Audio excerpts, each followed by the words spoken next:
FedEx Forum, and the American Home Shield Studio. This is The Odds Couple on GrindCityMedia.com. Handicapping all the football action, here's Rob Fisher and Lang Whitaker.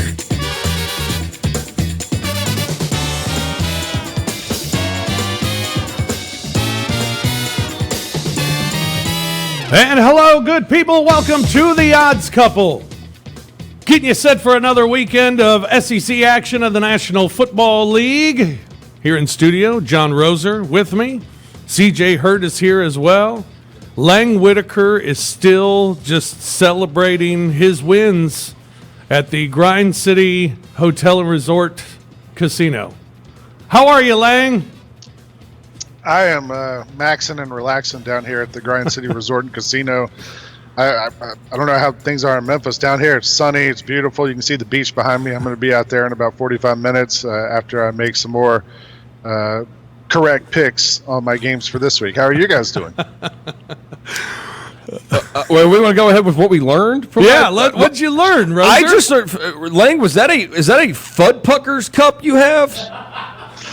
Watch your mouth there, Rosa. Is it? Is that what that is? I think so, yeah. I don't know. I just learned that Fud Puckers still exists. That's what I just learned. I had no idea.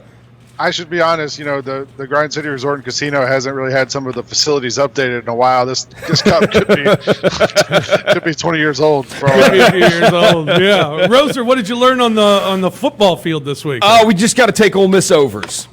we got to take Ole Miss overs because they can't be stopped, and nobody can stop them either. The other thing too is. Georgia's defense is ferocious, and it is violent. Like, some of those hits that they put on guys, it is like it hurts me when I watch them. And the most amazing thing I think I've realized I learned about their defense is that I've seen it I saw it the 2 previous weeks, and I saw it last. They get stronger as the game goes on. Like, they don't get tired. You usually see a lot of defenses, they start to get tired as the game goes on. They get stronger as the game goes on. Yeah. Now they will have their biggest test by far this weekend because Arkansas, Auburn, Tennessee, their offenses are not anything to really brag about. Yeah, so. We'll get into that one here in a moment. Lang, what did you learn this past week? I'm taking the overs on everybody in the SEC because none of these SEC defenses are worth a darn from what I've seen, other than Georgia. Georgia's like the one team that kind of plays old school SEC ball where their offense is just sort of perfunctory and the defense is the thing that kind of carries them from play to play. And Alabama's defense gave up 40-something points to Ole Miss. Yes, Lane Kiffin's a good coach and called a great game. Matt Corral looks good again. But you don't see Alabama defenses giving up those kind of scores in a game. So I don't know, man. I think like the whole SEC, it's other than Georgia, I'm going over on all these people. Yeah, I'm with you, Lang, and it's weird. Maybe Arkansas. I mean, the way that they've played, maybe they're the team that you look at their defense has been pretty good. Yeah. But I think what I learned this week too is there are only 2 teams in the discussion when you talk about the best team in the SEC. I mean, I don't even know if you can define the third best. Who's the third best team in the SEC? You have Alabama, Georgia as 1 and 2 for sure.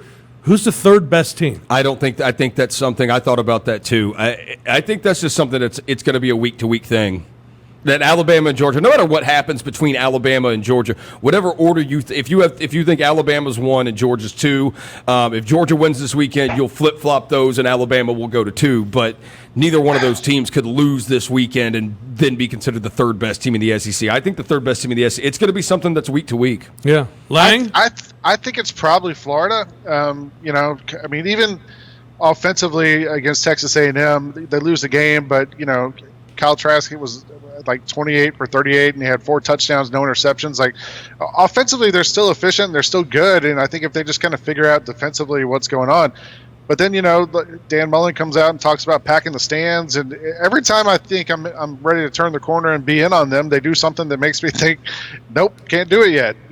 Losing to Texas A&M. So, Florida to me is probably the third most talented team in the SEC. I think they might be the third best team in the SEC, but I mean, Tennessee, Arkansas, I don't know who else you want to have in that conversation, but Florida's better than both those teams to me. Yeah, in this week we get the top two teams facing off as Alabama will take on Georgia. Alabama coming off a shootout victory over the Ole Miss Rebels last week. Nick Saban afterwards talking to ESPN about the victory and not looking so good, but now having to look ahead to Georgia. Well, I'm not frustrated with their offense at all. I think they did a marvelous job of taking the air out of the ball, scoring about every time we had the opportunity to.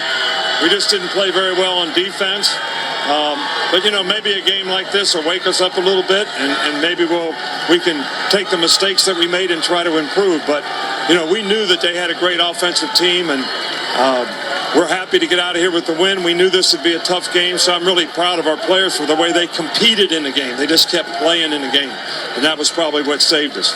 Yeah, next up you have Georgia coming to Tuscaloosa. What do you need your team to fix ahead of that game so you can win that one? Well, obviously we're going to have to play defense a lot better because they have a really good defensive team, so it'll be challenging, but we'd like to enjoy this game for a few minutes before we're worried about that one. This line's been all over the place. Alabama, 6-point favorite. It was down to 4.5 at one point, which that, to me, if you think of Alabama as a 4.5-point favorite, I think you feel stupid if you take it the other way. Well, I mean, it's 6 now. It's 6. I feel stupid going the other way. It's Alabama 6 now. Alabama, the last 8 times they have been less than a touchdown favorite. They are 3-5 straight up. They have lost 3 in a row straight up as less than a touchdown favorite. So, Lang, I think the worst thing for Georgia is how Alabama played last week. Maybe so. Maybe so. I mean, here's a stat for you guys. Look, I saw this the other day on ESPN. Alabama has the worst 3-and-out rate in the country. Yeah. Of every team in the country, they forced 3 3-and-outs all season, 34 drives. Like, if Georgia's not able to do something against that defense, who will? And I think the other thing, the number that keeps coming up in my head is I think when Saban beat Kiffin, that was 21 times, I believe, he defeated his assistants. That number's not going to go forever, is it? Somebody's going to have to beat him eventually, and Kirby Smart's been right there, the last 2 years. So I feel like this is, if it's ever going to happen, this is it. This is Georgia's week to do it. I think, judging from the comments Ling and I have said, I think you have an idea of which way we are leaning in this game when we make our picks later. Yeah, and Alabama, they've scored 51 per game against SEC opponents this season. They've won 33 of 34 at home. They've won 27 straight against the SEC East, 17-10 against the spread in that situation, 30-5 straight up against top 25 opponents. Nick Saban, 21-0 against former assistants. On average, the score's 42-17 in those games. In fact, Kirby Smart is the only coach, and he's 0-2 against Saban. He's the only former assistant coach that Saban has taken on that the game has been decided by fewer than 14 points. And it's happened both times when they've taken on Georgia. Alabama's won 5 straight in the series. All of them have been played in the state of Georgia. It's a small number for Alabama. I don't like that. They were only 5-point favorites over LSU last year, and LSU went in there and beat them. That's right. Florida, they lose at A&M. Again, might be the third best team in the SEC. They go on the road. They lose at Texas A&M, and afterwards, Dan Mullen knew what the problem was. Crowd was certainly a factor in the game. I will certainly say that. I know our governor passed that rule, so certainly, hopefully, the university administration decides to let us pack the Swamp for LSU next week. 100%, because that crowd was a major factor in the game.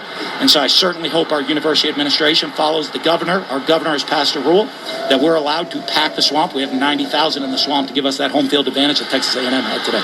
You want to see 90,000? I absolutely want to see 90,000 in the Swamp last year. I don't think the section behind our bench, I didn't see an empty seat. It was packed. The entire student section, must have been 50,000 people behind our bench going crazy. So hopefully, like I said, hopefully that creates a home field advantage for us next week, because now we've passed a law in our state that we can do that. Well, a little bit of a problem. Yeah. They can't pack the Swamp when they can't field a team. They have too many players that have the COVID. The game has been postponed. LSU will not be playing the Florida Gators this week. Lang, I know you're a big fan of Dan Mullen's comments after the game. It's great when you're in a press conference. All of us have been in many press conferences, and the person who is speaking says something that requires one of the media members to ask them to repeat it. because you're not quite sure that they could have said something that was so wild to say. And Mullen said that, and you heard the guy say, "Wait, you really want to pack the swamp?" He's like, "Absolutely." So you know that there's something off when that happens, and we saw it happen. And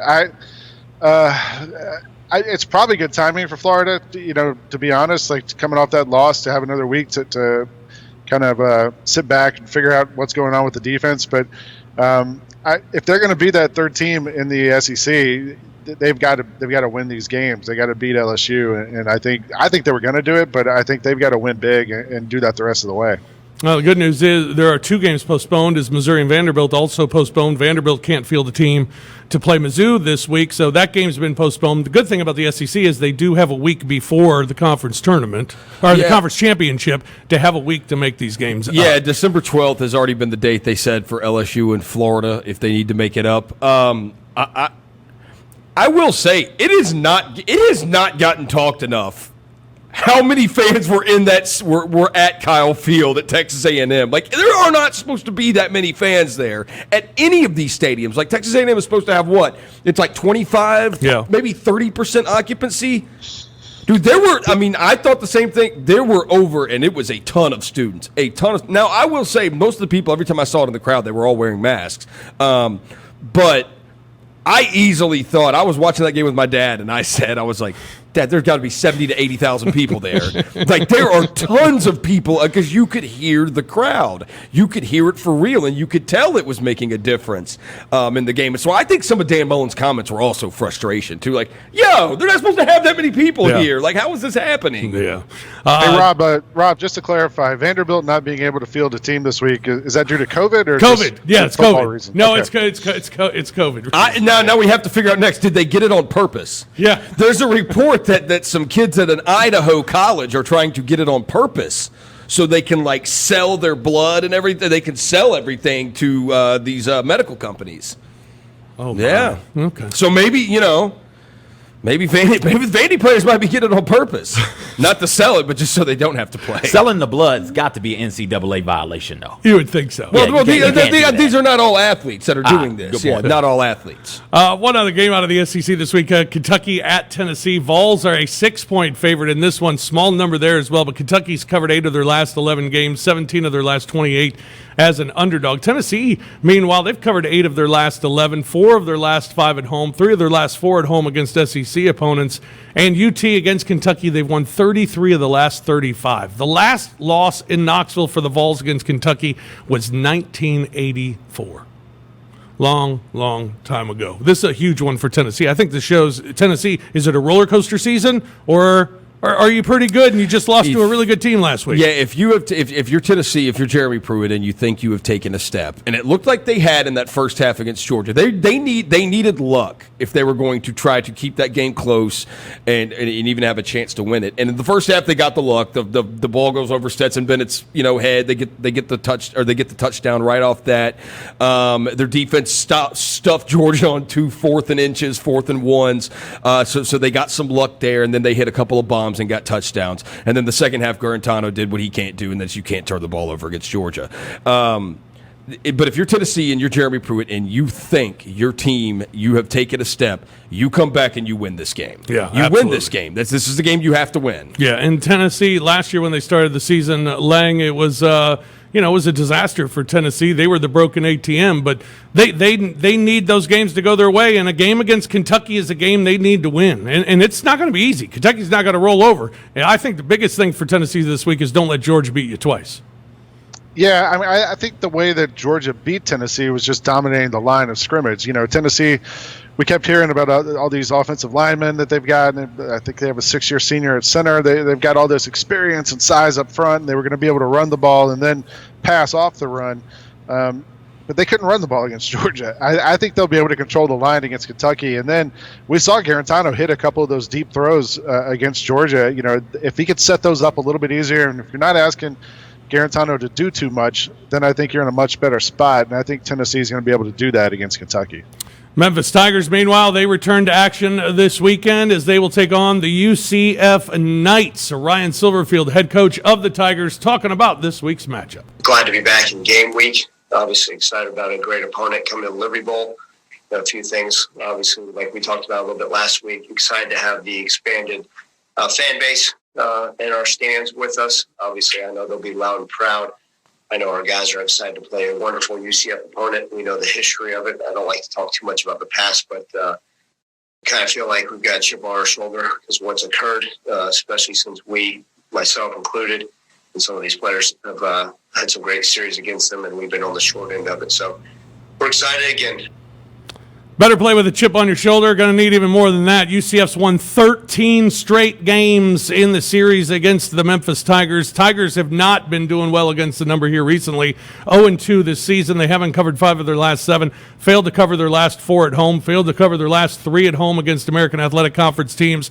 They've gone under in 5 of the last 6. And again, UCF's won 13 straight in the series. I don't know really what to expect from the Tigers. I expected a lot of rust last time they played, and I'm expecting rust again from this. They just haven't played. Well, what's interesting is both of these teams, while Memphis and UCF have not lost a ton in the conference over the last couple of years, both are coming off losses. Yeah. Like UCF coming off the loss to Tulsa, Memphis coming off the loss to SMU, and here's Bill Connolly from ESPN does his S&P thing, and he throws all the numbers in, and he projected score, according to his S&P of this game, 30-30.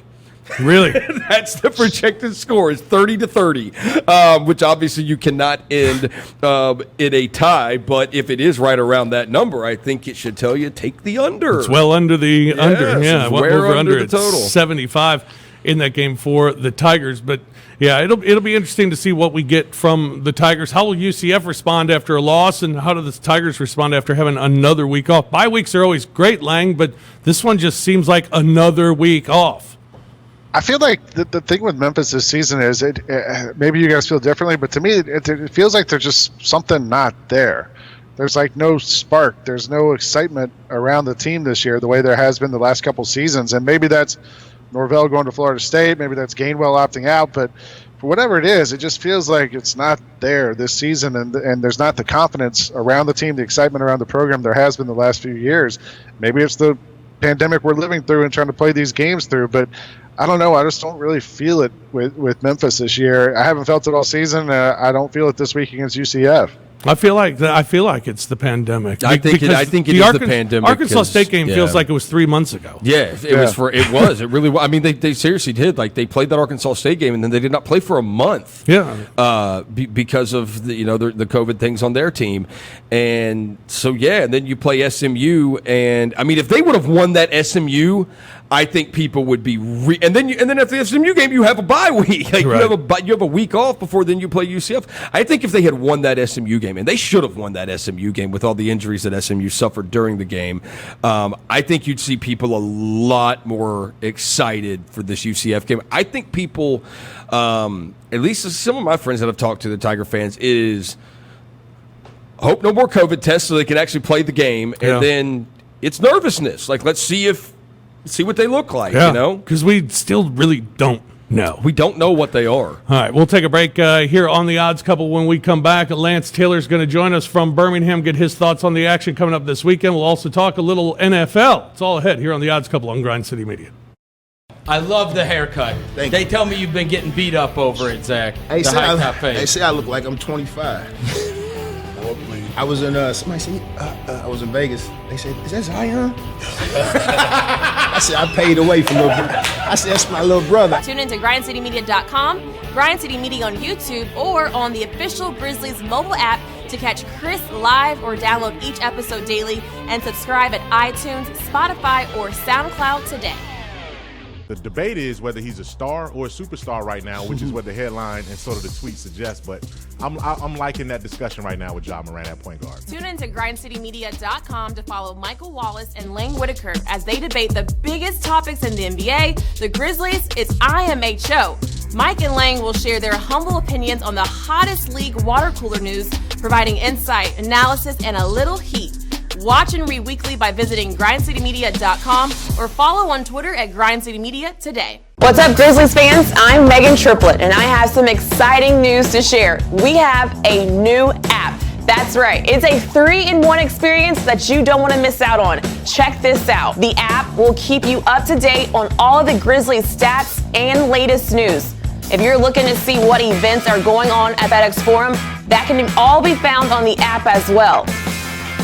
Plus, if you want to see more of me and the rest of the Grind City Media team, like Chris Vernon, Lang Whitaker, and Mike Wallace, there's a section for all that. It is 365 days of content to keep you in touch with all things Grizzlies, FedEx Forum, and GCM. And did I mention you can also purchase and manage tickets on the app?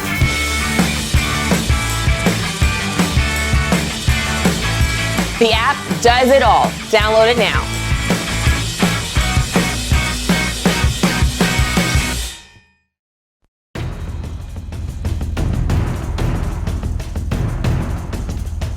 Welcome back to GrindCityMedia.com, live from FedEx Forum and the American Home Shield Studio. Now, here's more of the Odds Couple, Rob Fisher and Lang Whitaker.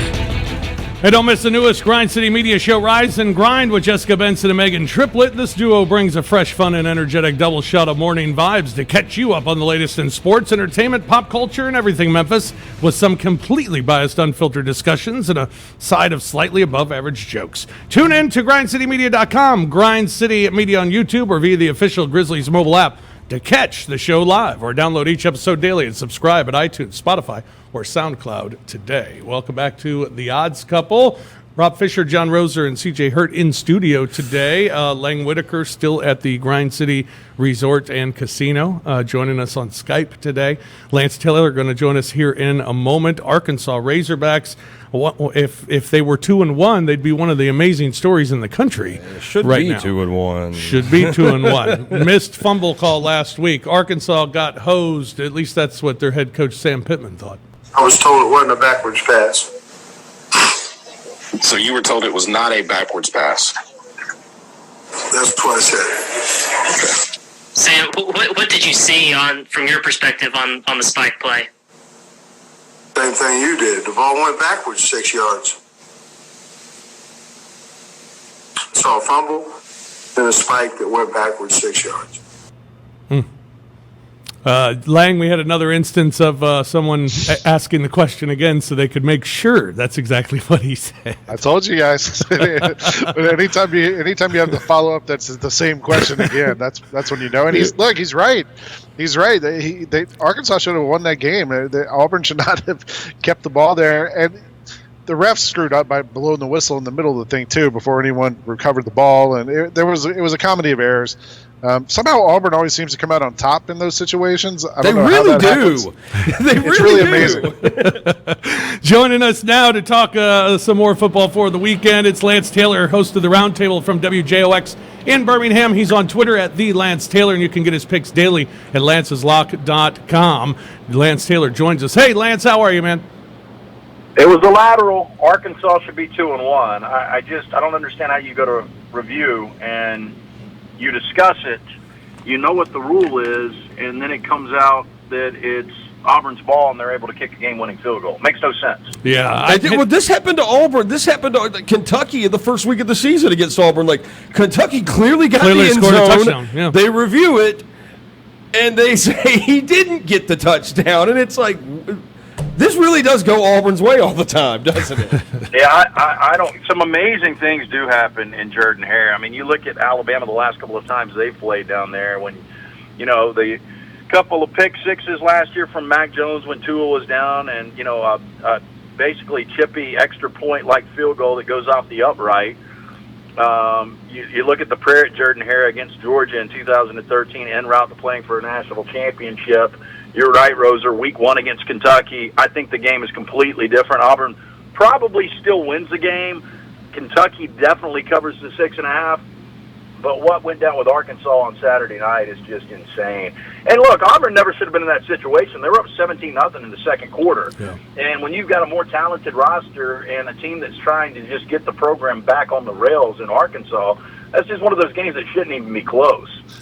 So I give Sam Pittman and Arkansas a lot of credit. I mean, even at 1-2, I still think that's a major story considering how bad they've been in college football over the last couple of years. I mean, I don't know if you guys realized it, but just looking at this Ole Miss-Arkansas game, Arkansas's last SEC win in Fayetteville was November of 2016. It's almost been 4 years since they won a home game in the SEC. Oh, wow. Which is incredible, and they've covered the spread all 3 games this season, and they're taking on this Ole Miss team, an Ole Miss team that's been favored just about every year, yet they don't cover every year against Arkansas.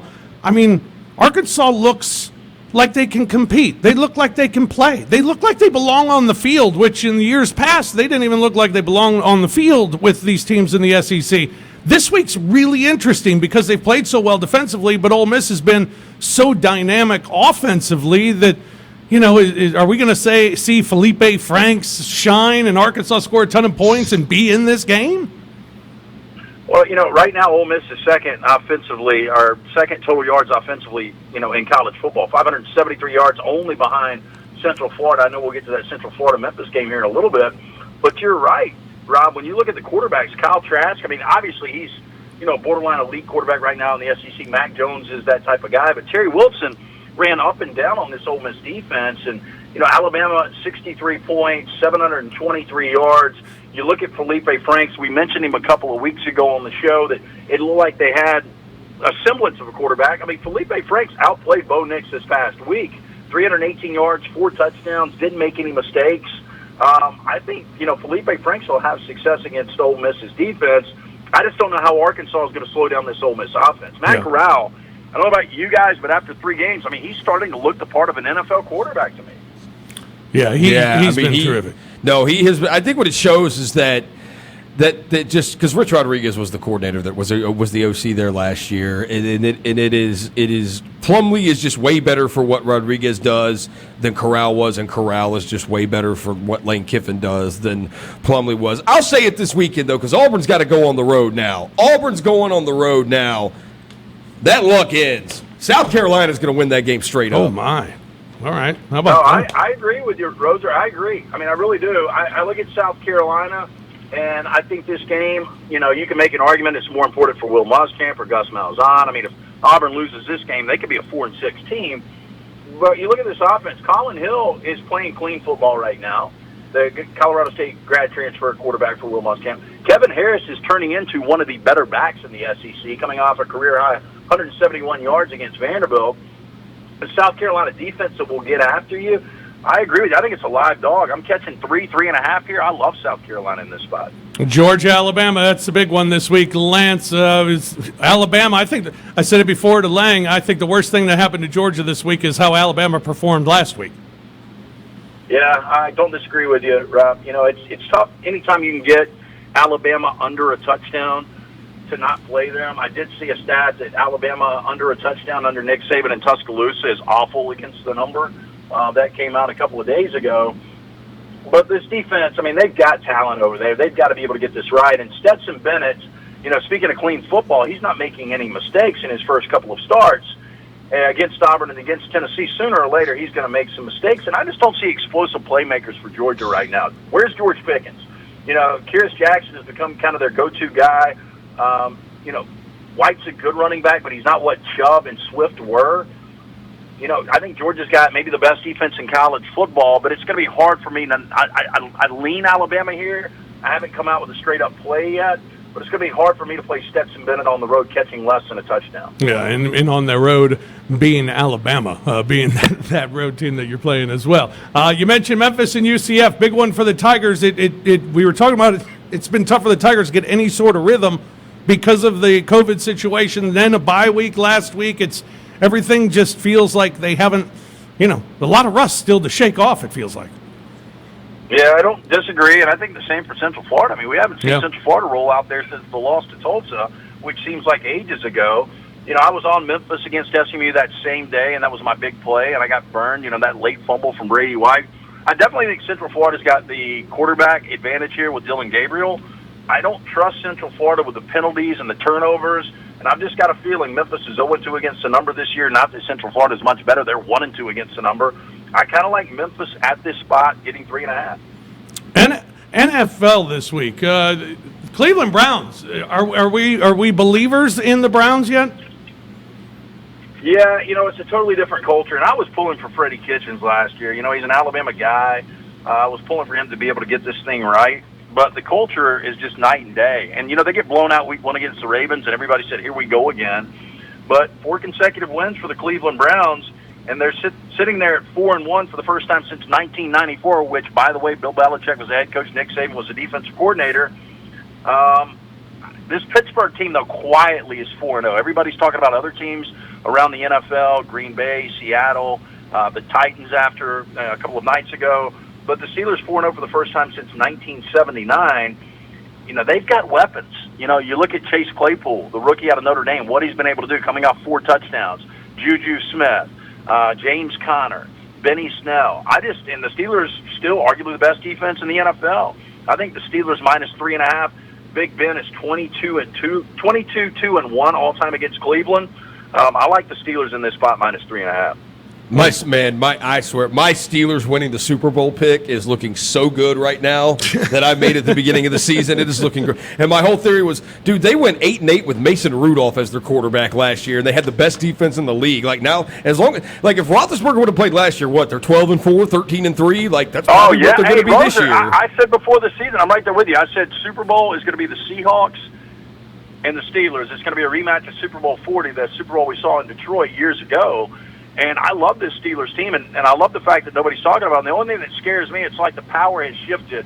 I think the AFC has got more elite teams now than the NFC. Yeah. The only scary team in the NFC truly is Green Bay. I think Seattle's right there. They got to fix the defense a little bit. And I think the Rams could be a sleeper over there. But I think the NFC's got a bunch of B-plus teams. And you start to look at the AFC, Kansas City's not playing good. We know what they're capable of. Baltimore hasn't played up to the level they can play at. But you look at Pittsburgh, you look at Buffalo, you look at the Titans, there's a lot of good teams in the AFC. No doubt about it. Lance, tell us about Lance'sLock.com. So we're coming off a 4-0 last night. We've got everything. Major League Baseball playoffs, college football, the NFL. It's all one price, $90 a month, $3 a day, simple math. You lay a credit card down, no one ever calls you. You get a code, you go to the website, you get your plays, you can monitor us. We had 6 consecutive winners absolutely free last week. Lance'sLock.com. Free play every day. Again, it's only $90 for the entire month. You get every single play. Lance'sLock.com. Sounds great. Lance, always a pleasure, man. Thank you very much for joining us. We appreciate it. Yeah, good talking to you guys. Enjoy the weekend. All right, you too, Lance. Thank you very much. Lance Taylor joining us from WJOX in Birmingham. I like that South Carolina pick over Auburn, by the way. The 3.5. I think it's very sneaky. I got a little early round robin I'm working on with Memphis, Georgia, South Carolina, Tulsa, UTSA, and Pittsburgh, plus 300 at Miami. All right. South Carolina, 13-8 against the spread as an underdog. That could change some things. You got that. Auburn just 10-6 against the spread their last 16 games. I just don't think Auburn's good. Auburn's won 8 straight in the series, but... Well, then that's got to change now. They're not... You don't just go into Williams-Brice when you've won 8 in a row in the series and come out victorious, do you? I don't know. Hey, guys, South Carolina's going to lose to Auburn. Why? Because their quarterback looks like the dude from Color Me Bad. There's no way. They put 5 Ds on the bad. Like, there's no way they're going to beat Auburn in that game. Auburn sucks. Quarterback going to sex somebody up. Auburn might be the 3rd best team in the SEC. No, what do you mean they suck? They are not the 3rd best team in the SEC. Might be. If they are, that just means the SEC is really bad. Which it might be. Yeah. It means more. It might be outside of Alabama and Georgia. It might be bad. Back to the National Football League. The Titans finally got back out on the field, and they knocked off the Buffalo Bills. Titans have a big one coming up this weekend. Here's Mike Vrabel talking about his team and being resilient. I mean, they're all about want and desire. I mean, we want to win every game, and we have to prepare in any manner that we have to get the team ready. A lot of credit, all the credit goes to the players for sticking together, to executing a plan, to going from Zoom meetings to driving in a building, to leaving the building and going back and forth. So all the credit goes to the players for sticking together and going out there and executing and playing in the manner in which they did. Well, I mean, I'm never going to question this football team. I'm never going to question the effort. I'm never going to go into a game questioning how we're going to do. I expect us to win and play with great effort. A lot of stuff that we can get better at and improve on. And we're going to have to do it quickly when we bring in here when the Texans come in here in a few days. Titans still aren't really viewed as one of the top teams in all of the NFL, but should they be? I mean, what top what? I mean, when you talk about the best teams in the league, I don't think anybody brings up Tennessee. No, they don't. I mean, I don't know. I mean, who all have they played so far? Buffalo. Yeah, I know they played Buffalo, but again, Buffalo didn't even know they were going to be playing the game until like Monday afternoon. Like, they didn't even know. Like, they're like, are we going to play this one or are we going to play Kansas City on Thursday night? We don't know. And now the Kansas City game's not going to be till next Monday. Yeah, I mean, Derrick Henry's really good. I don't know if they are. I still think there are probably 5 teams in the league I'd take over them. Yeah, I think the Titans are an above-average team. Yeah, and they're good. They're good, but they're not great. They're not an elite team to me. And Derrick Henry's great, but Tannehill's good. He's efficient. It's not gonna mess you up too bad. But like, I don't think, to me, there's nothing about them that screams top 3 team in the NFL. They play a style of football that translates to postseason success, though, right? They can run the ball. They defend the pass real well. We saw what Malcolm Butler was able to do in the last game. And they got a quarterback, to your point, Lang, who is, like, remarkably okay, right? Like, he's not going to cost you the game. And if you got a good defense and a good run game, we saw what they were able to do last year on their run. Last year, getting to the AFC Championship game. This team in the postseason could prove problematic for some of the elite teams. I'm thinking about Kansas City and others. Maybe Tannehill's good. He's 11-3 in Nashville. Maybe Adam Gase sucks. Adam Gase does suck. Adam Gase does suck. There's no doubt about that. I can't believe he should have been fired after the Broncos game. You lose to a guy, Brett Rippon, like his first ever career start. You give it, and he scores 37 points on your team. Like, how does that dude not get fired at that point? And you can just tell with the Jets, who nobody on that team likes him either. None of them like him.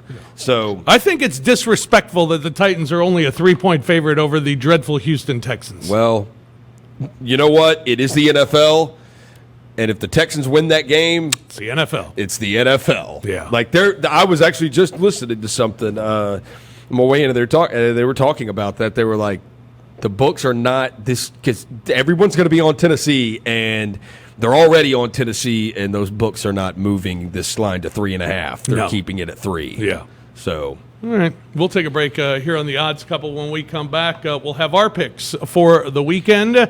We'll do that and also check out more of the SEC action. That's all straight ahead here on the Odds Couple on Grind City Media. Hey yo, happy Friday. It's time to rise and grind. I'm Jessica Benson. Did you say hey yo? Hey yo. I'm Megan Friday. Yes. We have a big show lined up for you today. We've got all sorts of things to talk about within the NBA bubble, NFL updates, college football updates. We got to get to some pop culture news. It's the music, the entertainment, everything going on. All the stories to get you through today and into your weekend. Rise and Grind with Jessica and Megan. Live daily at 8 a.m. on grindcitymedia.com. In everything we do, defensive activity, offensive execution, play together, have an edge about us. Just play with an edge. Play with an edge and play together. Durant, blocked for Jaron. Blocked by James. Dylan Brooks with authority. Tyus Jones to Brandon Clark. A turn and gun. He got it. Jones for 3. Stolen blocked by Garrett. Yeah, stay together, Blue. Stay together. Way to roll me, kid. Let's leave it out there. Ja Morant with elevation. Once a week, get your basketball fix with Talkin' Grizz, featuring me, Kelsey Wright Johnson, and media from around the NBA as we discuss draft topics, prospects, and more. Connect with Grind City Media on all their social channels, subscribe to Grind City Media YouTube, and follow Grind City Media on Twitter and Instagram to stay up to date with all things Grizzlies. Welcome back to the Odds Couple on grindcitymedia.com. Live from FedEx Forum and the American Home Shield Studio. Here's the Odds Couple, Rob Fisher and Lang Whitaker. Hey, get the Grizzlies delivered to your door or a virtual meeting or your inbox. We miss you, Grizz Nation, and until we're all back at FedEx Forum, we want to meet you where you are, whether that's a Grizz appearance at your outdoor socially distanced event, a Grizz Girl pop-in to lead a brain break in a virtual classroom, or a pre-recorded video message delivered to that special someone who want to make life a little brighter and a lot more Grizz-tastic. All your favorite Grizz family members, including Grizz Girls, your in-arena MCs, and even your grannies and grandpas are all standing by and just a few clicks away Visit Grizzlies.com/on-demand today to make your request. Welcome back to the Odds Couple here this afternoon. Lang joining us from the Grind City Resort and Casino. Also, Sean Roser here in the house, CJ Hurt in the house. We got our picks coming up here in moments. Where has Mississippi State's offense gone? What do we expect week in and week out from Mississippi State? Last week, first time in Mike Leach's career as a head coach that his offense didn't score a point. Also the first time in his career that the defense outscored his offense, as they totaled 2 points against Kentucky. Here's Leach on the disappearing act. Yeah, I have a lot of ideas. The biggest one is the University of Kentucky, but then the second biggest one is we didn't play together at all. I mean, and you can really say all phase, and we've got to figure out a way to clean that up. Their three guys up front can consistently beat our five. Our receivers did not consistently catch the ball. We were able to get open, but we didn't consistently catch the ball. We turned the ball over, which was a byproduct of the quarterback's eyes not being in the right place. And, so long story short, offensively, we're not coaching very well right now. I mean, we have to coach better. I mean, if you look at this game, nearly every problem that we had was self-inflicted. Texas A&M has been involved the last 2 weeks in lines that have really kind of made me scratch my head. Last week, only a 6-point dog to the Florida Gators, and it seemed like Florida was an easy pick in that one. A&M wins the game straight up. This week, A&M only a 6.5-point favorite over Mississippi State, a team that scored 2 against Kentucky last week. They were dreadful offensively the week before against Arkansas. Great against LSU. I don't know what to expect from Arkansas or from Mississippi State. No, I have no idea. I don't either. That's why this game would be a complete stay away from me. Yeah. Like I have no idea what to expect from State's covered 5 of the last 7 head-to-head against them. That's the most. I don't know what to expect from either one of these teams. Yeah, I mean, I saw the other day that Kellen Mond had started his 32nd game at Texas A&M within that Florida game. I mean, how many guys these days start 15 games in college before they move on? He's been there forever, and you keep waiting for them to say this is who we are, and they haven't done that. And then Mississippi State attempted 70 passes in that game last week. Yeah. 70 passes. And you talked about these things being the first time in Mike Leach's career, the first time they've not scored, first time defense scored more. It's not the first time. It's not the first time he's thrown his players under the bus after the game either. So I don't know which way this thing's trending, but if he's the Pirate, it looks like the ship be sinking a little bit.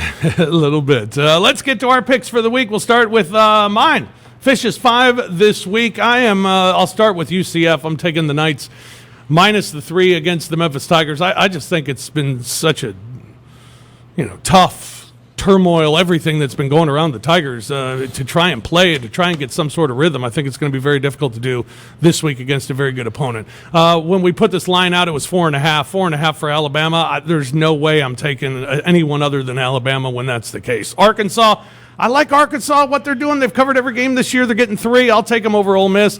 I'll take the Chiefs minus the 3.5 because the Chiefs are coming back with a vengeance after their loss to the Raiders. And I'll go with the Bucks. I just feel the Bucks at home against the Packers on Sunday in the NFL. Lang, what you got? I also took UCF against Memphis. I just, like we said earlier, I feel like Memphis just hasn't really had it this year. You're giving me 4.5 points with Georgia for the best defense in the country against Alabama. I'm taking Georgia. Ole Miss, Arkansas. I just think Lane Kiffin's kind of found his groove right now. They're going to put up a lot of points. Arkansas is okay. They're not great. I think Ole Miss is going to cover the 3. And then I learned my lesson from you guys. I'm just sticking with the Bills as this thing goes along. And I hear you, CJ. And then Packers, Bucks. I can't bet on Tom Brady. So I'm going Pack. Grosser? I am going to roll with the Memphis Tigers. I'm going to pick the home team. Every time we do this in the Grind City Pick'em that we put out on Twitter and everything on the week, I always get Memphis fans. So you never pick the Tigers. You never pick the Tigers. Well, I'm picking the freaking Tigers. All right, I'm taking the Tigers plus the points. I'm also going to take Georgia plus the points against Alabama. Georgia wins that game straight up. I take Arkansas plus the 3 against Ole Miss. Arkansas wins that game straight up.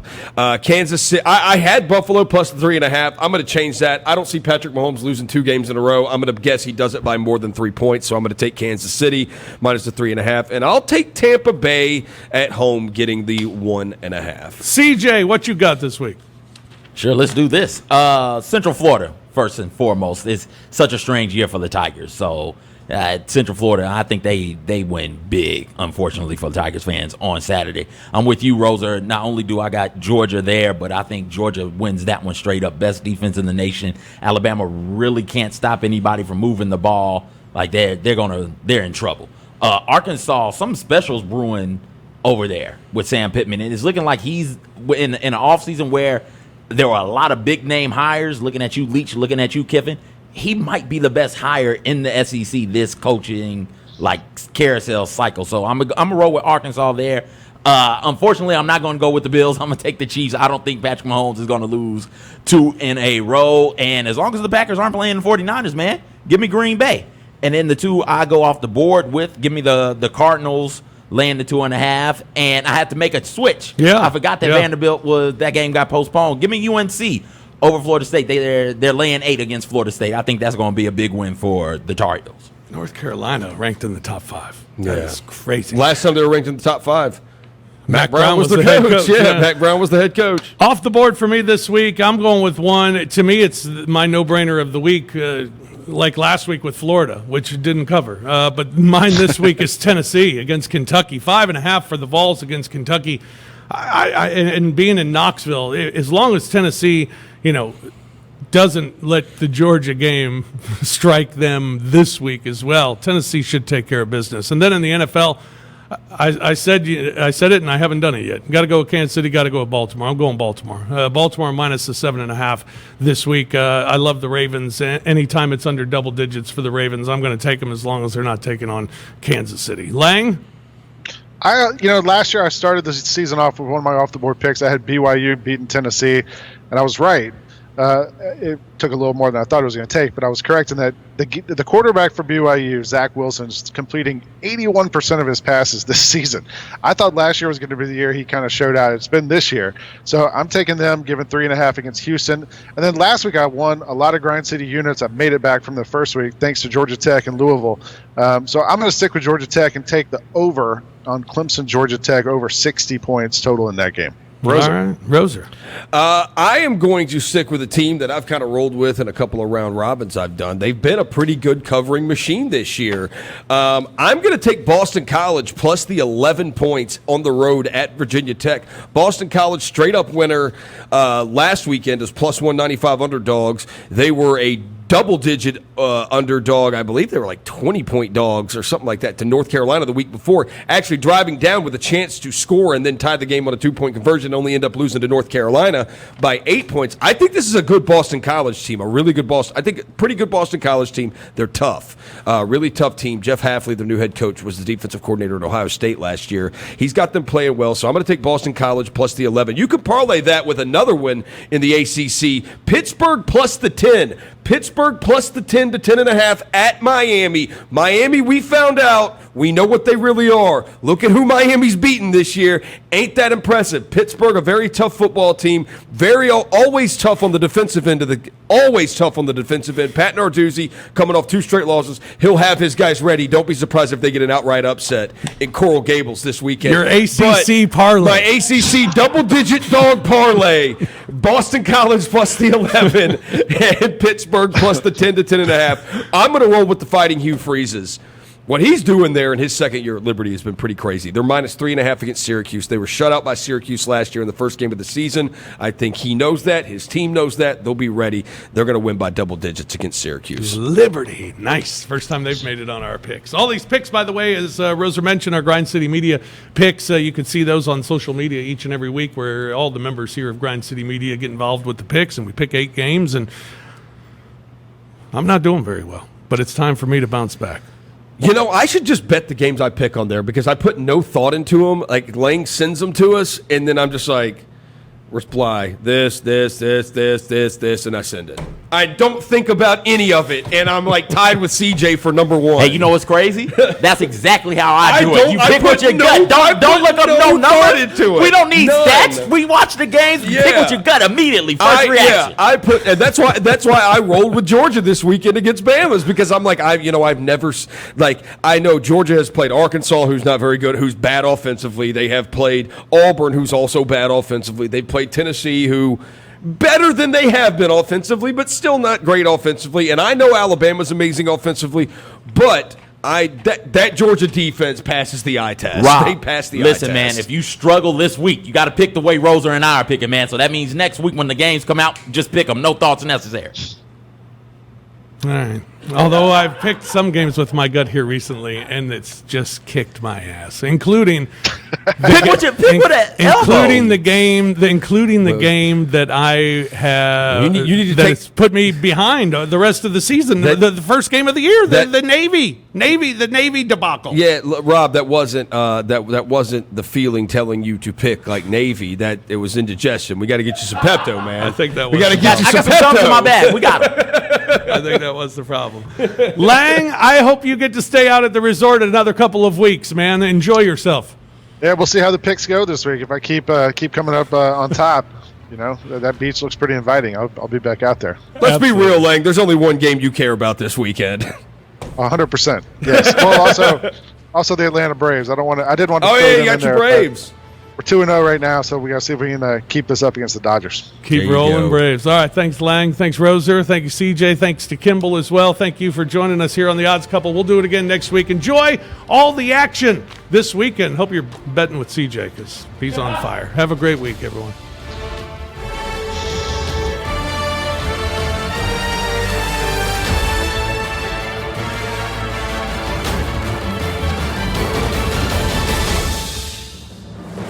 Been listening to The Odds Couple from the American Home Shield Studio on GrindCityMedia.com. Tune in next week for more football handicapping with Rob Fisher and Lang Whitaker.